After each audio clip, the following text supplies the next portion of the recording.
Good evening and welcome to another edition of HGP Sport for today, Thursday, April 25, 2019. I am Jadon Samuels. Thanks for joining us. Making the news this evening, the Caribbean Premier League is set to be bigger and better this year, with the tournament set to bowl off on September 4 and concludes on October 4. Stanford Howard reports. The Caribbean Premier League, which is usually held early in the year, around July to August, has now reverted to the last quarter due to a clash tour date with West Indies, who will host India in the Caribbean. Speaking at a recently held press conference at the Marriott Hotel Guyana, COO Pete Russell said the reason for that being is them wanting the best talent in the Caribbean playing, and it's a clean window, adding that CPL has made some big developments in terms of cricket. We'll have to automatically select 2 players from a development squad that's being put together by Coach Adams and his team at Cricket West Indies. And again, what this means is it allows us to keep the progression of young talent coming through. You've seen it obviously in Guyana more than anywhere, probably with the likes of Hetmar and Rutherford. But our intention is to get more young West Indian cricketers obviously into CPL. And also one of those players will have to be in the starting 11. When questioned about if this was a direct request from the new CWI administration, he said that since under the Cameron administration, it was in the pipeline, adding that the new change of CPL playing dates is not a concern since the finals was played on the 24th of September last year, in which they had the best crown. The tournament last year saw each team allowed 5 international players, which has now been reduced to 4. And again, the reason is I think we probably went too far last year with the number of internationals, and I think, again, you know, the CPL is a Caribbean product, so you want to make sure you're encouraging the youth within the region. And, you know, you can see over the last few years that, you know, some of the players that have come through CPL and now gone on to do what they're doing in IPL, etc. There's plenty of talent here, so yeah, that's something we really want to jump on. Where you can purchase at least 5 of these players, so only play 4. Exactly right, yeah. Last year it was 6 and 5. So effectively you're only allowed to now field 4 players. Last year you could field 5. Question about the drafting process and if any big cricketing star showed interest, COO Pete Russell hinted that the drafting pool might be bigger than ever. Also stating that CPL will not be looking to lengthen the tournament from its current 5 weeks, but if they want to add more teams, they will certainly reduce the number of games. Russell also touched on the retention process for the teams. So the retention is you retain 3. You also have a right to match, so you can, and that right to match is only for a local player. You obviously can go and get your marquee player as well. So there's a number of ways that you can still keep the nucleus of the team together. You know, what we try to do is to just balance it out a bit. So what we didn't want to have is, you know, Trinidad just being able to field exactly the same side that they have for the last 3 years. So our sense now is it's a lot more balanced, and I think I've actually seen the retentions which come out tomorrow. You know, I think you'll get there are some surprises in there. Russell also hinted that they are looking to add the female aspect to the tournament by this year by adding a couple of games during the finals of the men's tournament.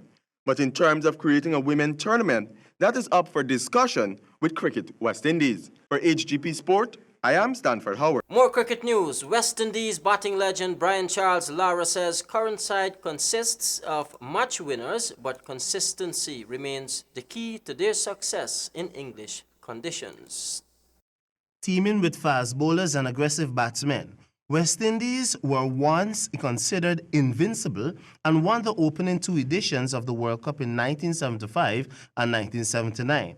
Lara, a former West Indies captain, told reporters in India during the IPL that West Indies' glory days, however, are long over, and they had to go through a qualifying tournament to book their spot in the 10-team tournament in England starting from the end of next month. Jason Older's team drew a 5-match ODI series against top-ranking England 2-2 at home recently in a timely boost for the World Cup. Look at the Indian Premier League. Look at the leagues around the world. We have got players that are the most wanted in the world, he said at a promotional event in Mumbai. Larry opined that West Indies team has match winners, but they're going to need a little more than that in England conditions to win in the World Cup. Larry, who is considered one of the very best the Caribbean islands have ever produced, retired after the 2007 World Cup with over 10,000 runs in ODIs, and he also scored close to 12,000 runs in Tests. For HGP Sport, I am Samuel Gillis.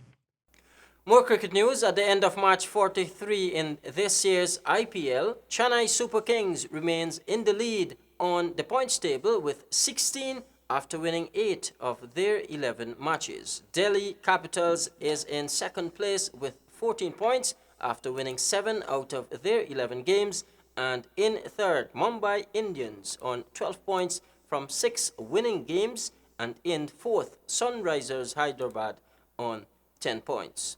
Let's turn our attention to some football news. Petra Organization and Top Brands Distributors has teamed up for this year's edition of Corona Futsal Festival. The details in this report. Under its Bud Light, Corona and Budweiser brands, the two entities make way for the 4th Futsal Corona competition set to be played at the National Gymnasium.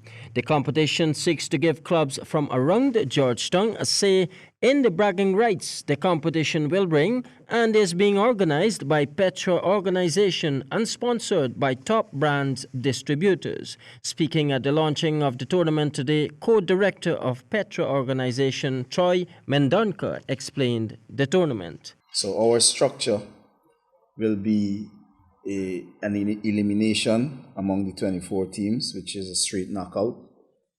And then the winning 12 teams will be placed in 3 groups of 4, and we have the round robin stage there. The tournament is scheduled for May 4 with 8 nights of action and will conclude on June 8. Jadon Samuels, HGP Sport. Guyana has improved its ratings after the completion of the 8th Carifta Chess Tournament, which was just completed in Curacao, Netherlands, Antilles. Guyana finished 5th out of the 10 competing countries and will be looking to up the reading when the Games is hosted here in 2020.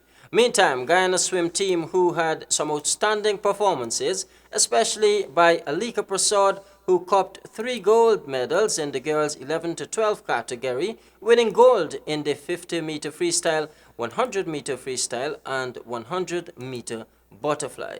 And finally in sport this evening in rugby, Guyana and Guadeloupe set to scrub off on Saturday in the Rand South Zone final at the Guyana Defence Force grounds. Details in this report. Bermuda on the 11th of May. But getting back to first hurdle, we have not played Guadeloupe since 1999 when Guyana hosted the Southern Caribbean Championship. We don't know much about them since they have been away from Caribbean rugby for a long while, except 7-a-side tournament they played in 2016 and 2018. But the French style has always been much work from their forwards, so we will have to contain their forwards as much as possible on Saturday if we are to sit in the winner's row at the end of that encounter. That was Mr. Terence Grant, match coordinator of the Green Machines, should his team come out victorious. With Guyana set to take on Guadeloupe at 3 p.m. on Saturday at the Guyana Defence Force ground, President of the Guyana Rugby Football Union, Peter Green, this morning at Banks DIH Limited Thirst Park gave some updates on the upcoming Rand South Zone final. He said with the current weather patterns, sections of the GDF ground is underwater, and if there is no change in the weather, there is a plan B. The National Parks ground, which is the athletics field, because the normal home of rugby has been out of order for 2 years. Not out of order. Now, we also sourcing, we're not too sure, alternative grounds where we played against Trinidad and Barbados. So that is the only thing that I have uncertainty in reporting to you. Adding that the planning committee has everything in place and that the team's preparation in terms of training has been intensified, according to reports received. Captain JAMAL ANGUS of the Green Machine said that with preparations, they will be ready for the match against Guadeloupe. more of a structure and pattern play. In the past, we played a bit more of free-flowing individual rugby.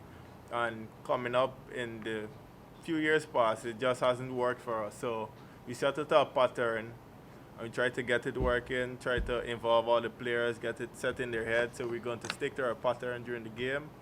I think the pattern is fairly simple, easy to understand, but it leaves a lot of room for a change, a lot of room for improvisation during the game. So I think if we stick to our pattern on Saturday, we will be victorious.